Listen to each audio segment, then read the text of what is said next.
Welcome to the Deep Dive. We rip through the headlines, tear apart the timelines, and extract the pure knowledge you need.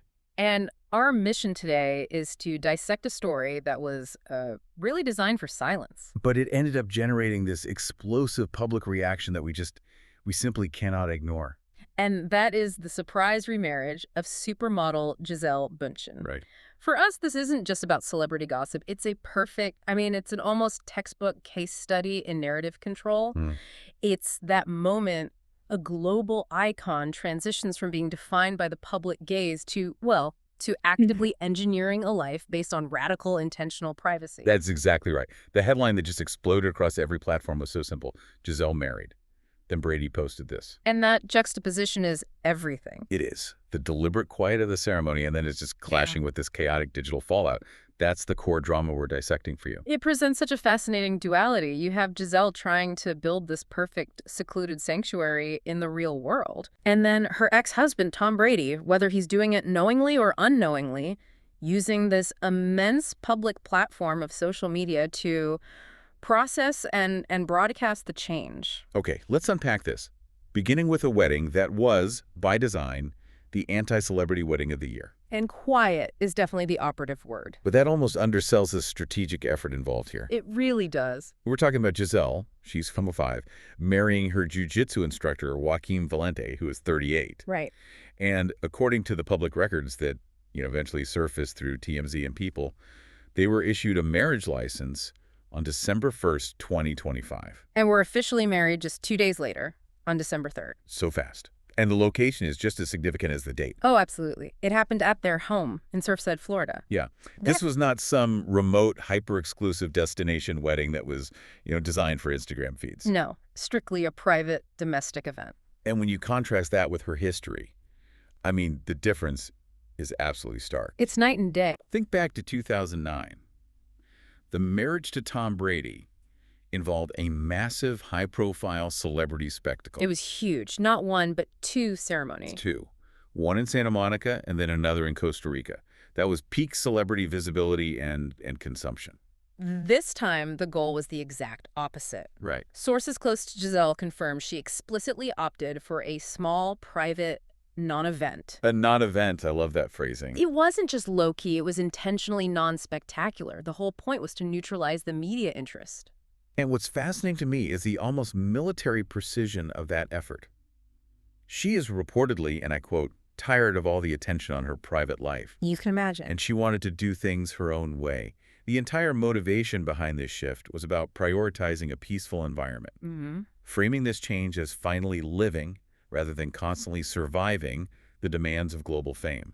That phrase, living, not surviving, that is the thesis of her last few years. It really is. And to achieve that, she had to control the flow of information. Think about the logistical lift required to keep a celebrity marriage secret for 3 entire weeks in South Florida. It's massive. NDAs, minimal staff, keeping the guest list microscopic.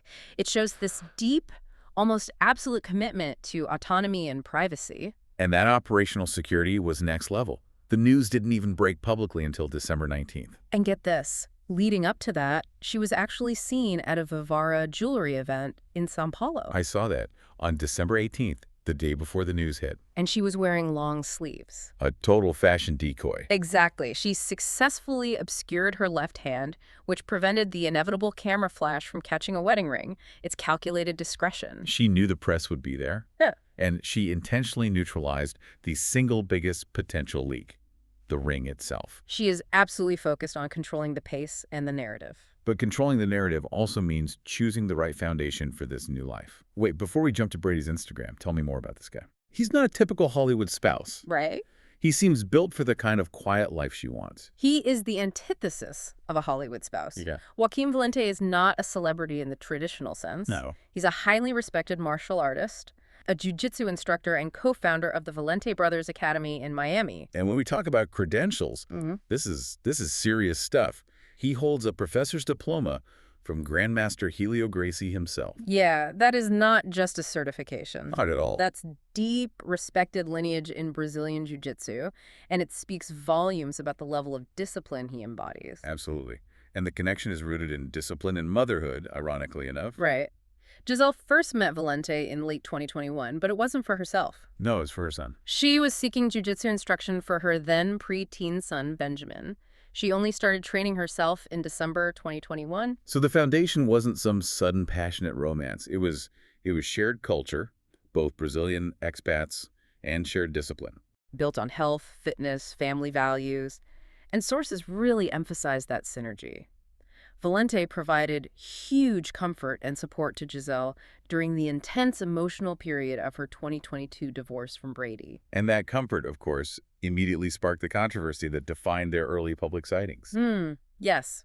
They were photographed vacationing in Costa Rica soon after the divorce was finalized in November 2022. And the media immediately jumped to conclusions. Oh, completely. The public speculation ran wild, suggesting an affair had broken up the Brady marriage. And Gisele, at first, she denied any romance. She called him strictly her trainer. Which, only fueled more suspicion at the time. It did. But the paper trail, according to sources who spoke to people later, is pretty clear. They didn't officially begin dating until June 2023. Months after the divorce was finalized, Gisele later addressed the cheating rumors with a really strong public stance. She did. She called them a lie and pointed out the underlying sexist trope. That a woman must have cheated if she leaves a relationship, rather than, simply moving on or growing apart.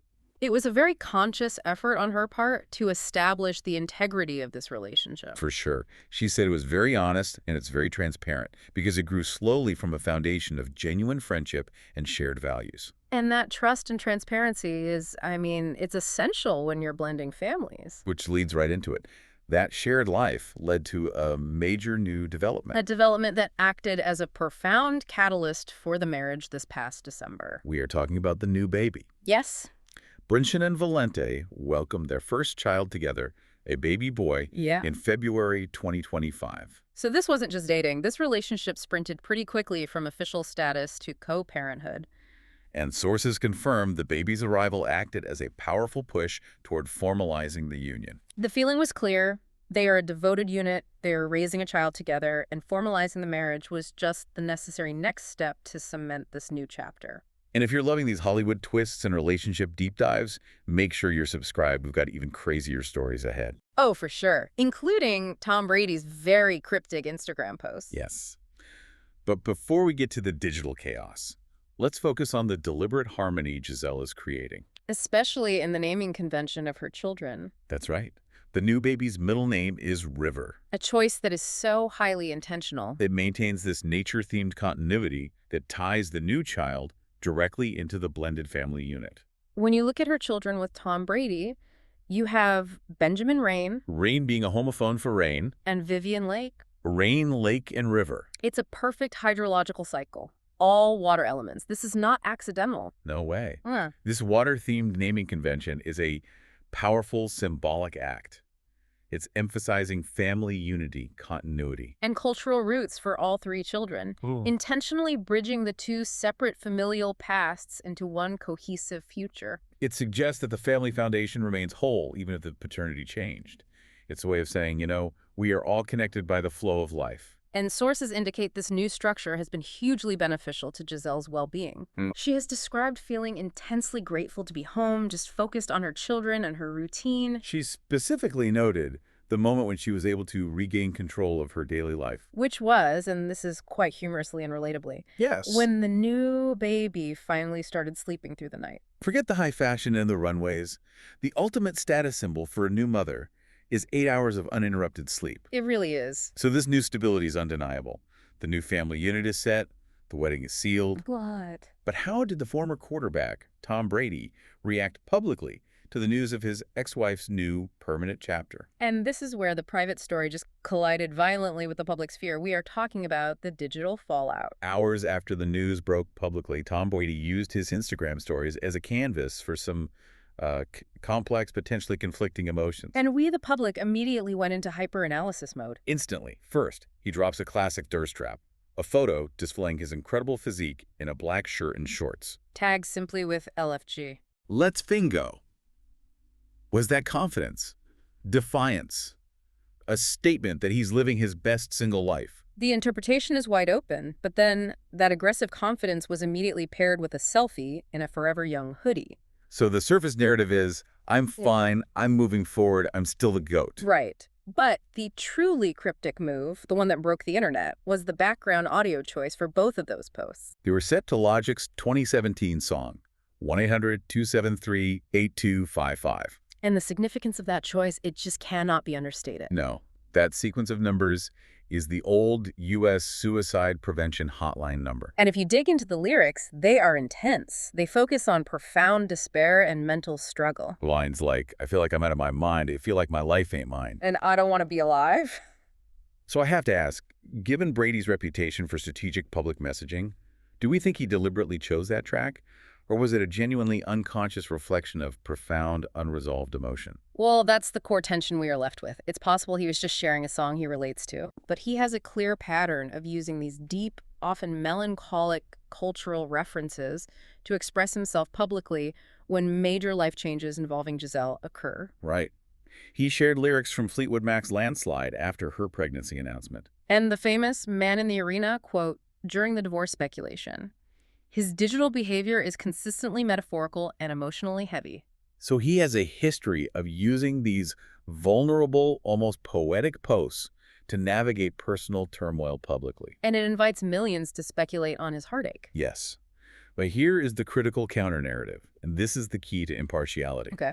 While the posts invite all this dramatic speculation, sources close to Brady indicated he actually reached out to Gisele privately Privately. to offer genuine congratulations on the marriage and to wish her nothing but the best. That is the crucial distinction. The reality behind the scenes is one of mature co-parenting and acceptance. Right. Recognizing that her happiness ultimately benefits Benjamin and Vivian. But the public digital behavior is a chaotic, vulnerable spectacle designed for consumption. It forces us to reconcile those two identities, the accepting, mature ex-husband in private, and the public figure broadcasting potentially heartbreaking vulnerability, maybe even accidentally, to millions of followers online. So what does this all mean? The digital world is chaotic, but Gisele's physical world seems to be finding peace. Which brings us to our final synthesis. What are the key takeaways for you, the person trying to understand this complex intersection of fame and privacy? The primary takeaway is the successful strategy of Gisele Bündchen. She is moving definitively away from the high-pressure celebrity spectacle of the past. Yeah. And she's creating a life defined by choice, by peace, and that tangible sense of family unity, which is symbolized by the continuous water names. She fought hard for this state of being. She has reflected on the divorce with acceptance. She noted that while it wasn't the 50-year marriage she had dreamed of, she learned that sometimes couples simply grow apart. And she's grateful for the lessons and the children she shares with Brady. Ultimately, this narrative shows the profound difference between living a life purely for external consumption, where every event is marketed, and intentionally building a protected sanctuary where autonomy and a slow pace are the highest values. And that leads to a final provocative thought for you to chew on. In an age of total visibility, when every moment can be judged and monetized, is extreme privacy now the ultimate, most coveted luxury for a global celebrity? What price would you pay? What would you sacrifice to reclaim that level of peace and control in your own life?